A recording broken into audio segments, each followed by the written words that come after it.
Assalamualaikum warahmatullahi wabarakatuh. Waalaikumsalam warahmatullahi wabarakatuh. Teman-teman tahu gak sih, akhir-akhir ini banyak banget video atau bahkan gambar-gambar yang tersebar di media sosial. Ini yang atau oknum bulus yang mencium anak-anak perempuan. Dari gambar-gambar itu pun memunculkan banyaknya pertanyaan pro dan kontra, bahkan membuat beberapa orang merasa tidak nyaman. Tetapi sebelum masuk ke topiknya, izinkan saya memperkenalkan diri. Nama saya Putri Kencana Ungu dengan NIM 240837. Rekan Saya Kujambe Tiwa Yasmina dengan NIM 24211825. Saya Khadijatul Maghfirah dengan NIM 240216. Saya Ryan Bani Fadilah dengan NIM 24044543. Nah, topik yang kita angkut dalam talk show kali ini adalah edukatif mahram dan waspada pedofilia. Baik rekan saya, dipersilakan untuk pemaparan. Dalam video ini kita tidak sedang membahas siapa orangnya, tidak menyalahkan atau menuduh individu tertentu, tapi kita memakai fenomena viral ini sebagai kesempatan untuk belajar bersama tentang edukasi Islam, khususnya tentang mahram, batasan interaksi, dan bahaya pedofilia. Karena ketika ada kejadian seperti ini, yang paling penting bukan gosip dan debatnya, melainkan pelajarannya untuk kita semua. Betul sekali. Boleh ditanggapi untuk juga? Baik, sebelumnya kita masuk ke mahram, itu ada hadis tentang mahram, yaitu yahrumu minat ridha ima yahrumu minan nasab, yang artinya haram karena sepersusuan itu sama seperti yang haram karena nasab. Hadis riwayat Bukhari dan Muslim. Jadi hadis ini itu menjelaskan bahwa mahram sepersusuan itu sama kedudukannya seperti mahram keturunan gitu. Dan ada juga dalil yang menjelaskan tentang mahram dalam surat An-Nisa ayat 23 yang bunyinya Bismillahirrahmanirrahim, hurrimat alaikum ummahatukum wa banatukum, yang artinya diharamkan atas kamu menikahi ibu-ibumu dan anak-anak perempuanmu. Jadi dalil ini itu menjelaskan tentang mahram nasab, ibu dan anak perempuan itu adalah mahram selamanya.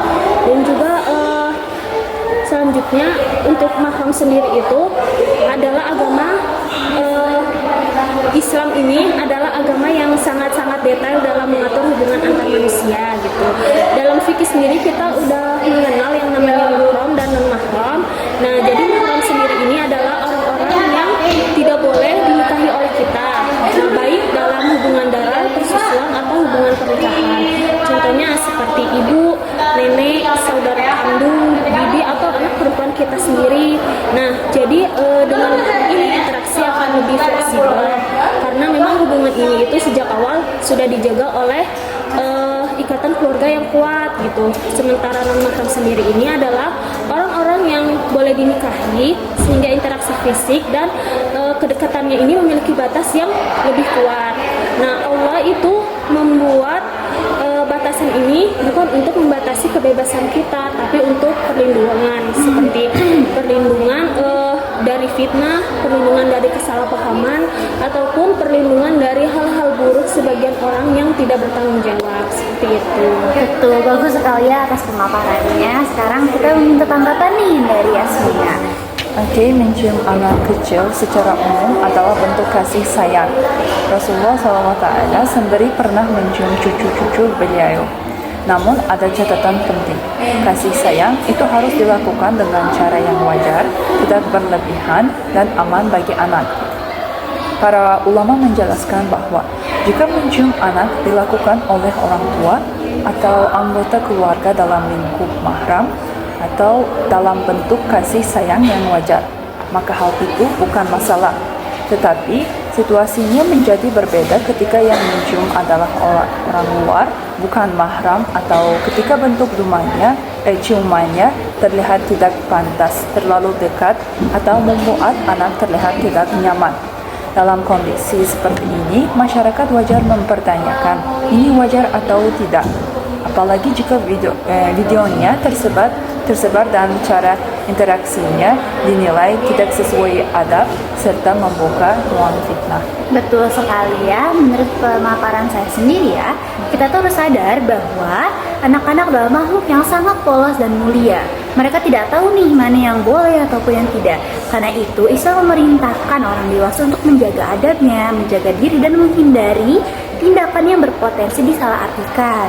Sesuatu yang kehilatannya sepele bisa menjadi sumber fitnah, menyebabkan trauma bagi anak atau bahkan menjadi celah bagi orang dengan niatan yang buruk. Kita mungkin pernah mendengar melihat orang tua, jangan biarkan sembarang orang mencium pipi anakmu. Nah itu bukan karena seuzon ya, tapi karena kita hidup di zaman yang semakin kompleks.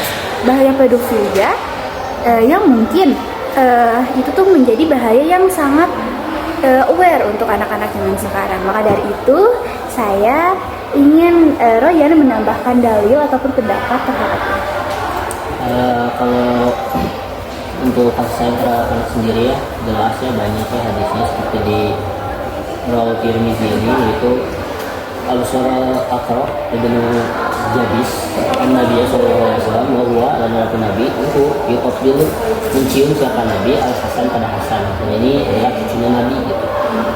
Kalau berkata siapa ibnu Abi Umar Al-Husain wal Hasan, faqala maka berkata siapa berkata siapa Aqra innali sungguhnya bagiku minal waladi itu seorang anak apa bersyaratan yang 10 maqbal itu tidak mencium aku ahadan pada seseorang pun dari 10 anak itu minhum dari mereka. Nah di sini tuh sama Nabi Zurin nasati faqala wa bersabda siapa sallallahu alaihi wasallam innahu bahwasannya man la yarham barang siapa yang tidak menyayangi siapa man la yarham maka tidak disayangi dia. Jadi maksudnya di sini tuh cium itu mungkin memang sebagai tanda kasih sayang orang tua ataupun wali kepada anaknya, orang dewasa kepada anak kecil. Namun perlu digarisbawahi juga di sini gitu bahwa anak kecil itu juga masihlah seorang manusia, dia juga masih wanita, dia juga masih seorang pria. Ada batasan-batasan yang tidak boleh kita lewati. Dicium di dalam hadis itu biasanya dicium kepada anak itu tidak terlalu dijelaskan. Itu karena memang sudah harusnya kita sendiri secara logika sudah tahu gitu batasan-batasan mana yang tidak boleh kita lewati gitu. Karena itu tidak terlalu banyak gitu di hadis-hadis itu dijelaskan cium itu harus bagian mana-mananya, nggak ada. Kita udah tahu sendiri, pada dasarnya kita tahu, cuman itu dia kenapa ada yang bisa berani gitu, kenapa ada yang tertarik, itu yang harus dipertanyakan sebetulnya sih. Betul, terima kasih atas pemaparannya, sangat jelas ya. Kita bisa tahu tentang dalil, hadis, dan bahkan kita bisa mengambil pendapat-pendapat teman-teman mengenai hal itu. Dari fenomena viral yang sedang ramai ini, kita bisa menjadikan sebagai pengingat diri kita sendiri ataupun ke adik-adik kita. Bukan untuk bergosip, bukan untuk membuli orang yang ada dalam video, tapi untuk memahami bahwa anak-anak itu adalah amanah. Dan amanah itu harus dijaga dengan sangat hati-hati. Jika ada tindakan yang menimbulkan kegelisahan publik, berarti ada standar adab yang perlu diperbaiki, perlu diluruskan dan perlu dijelaskan ulang seperti itu. Oke, saat ini juga dunia sudah berubah. Setiap kejadian bisa direkam, diunggah, dan viral hanya dalam hitungan detik. Karena itu orang dewasa harus lebih hati-hati ketika berinteraksi dengan anak, apalagi di depan publik. Karena jika niat kita baik, tetap saja kita harus menghentikan tindakan yang membingungkan audiens, menimbulkan persepsi negatif, atau memberi contoh yang salah kepada orang lain. Baik, terima kasih ya atas pendapatnya. Dari kesimpulan oleh talkshow ini, saya mendapatkan bahwa sebagai orang tua kita harus mengajarkan dan kita harus memberikan gitu pembelajaran mengenai body boundaries atau batasan tubuh pada anak. Bila ada orang lain yang bersikap berlebihan dan mengajari anak untuk berani berkata tidak jika mereka merasa tidak nyaman. Terima kasih atas kehadirannya dan pendapatnya yang sungguh luar biasa pada talkshow kali ini. Saya ucapkan terima kasih dan wassalamualaikum warahmatullahi wabarakatuh. Waalaikumsalam warahmatullahi wabarakatuh.